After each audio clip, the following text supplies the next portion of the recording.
Hello all. இன்னைக்கு மார்கழி 29 நல்லபடியா பிரம்ம முகூர்த்தத்துல வாசல்ல கோலம் போட்டு விளக்கேத்தி சாமி கும்பிட்டாச்சு. ஒரு 3 நாளைக்கு நான் சாமி ரூம்ல விளக்கேத்த கூடாது.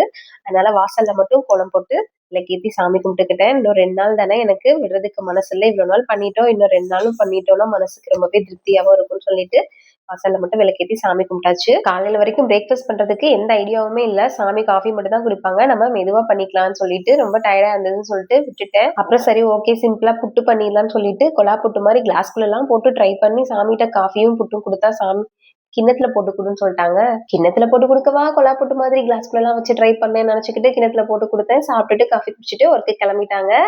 பாய் சொல்லிட்டு அப்புறம் மீதி இருக்கிற புட்டை நான் சாப்பிட்டுட்டு ரொம்பவே சிம்பிளா இன்னைக்கு பிரேக்ஃபாஸ்ட்டை முடிச்சுட்டு குட்டி எந்திரிக்கவும் அவங்களுக்கு சூடா பீட்ரூட் தோசை ஊட்டி விட்டுட்டேன். குட்டிக்கு அவிச்சு முட்டைனா ரொம்ப பிடிக்கும். 48 நாள் அது கொடுக்கவே இல்லை. இன்னைக்குதான் நான் கொடுத்தேன். அதை பார்க்கவும் அவங்களுக்கு அவ்வளவு ஒரு ஆனந்தம். டக்கு டக்குன்னு சூப்பரா சாப்பிட்டாங்க. நெக்ஸ்ட் வீடியோல பார்க்கலாம். பாய்.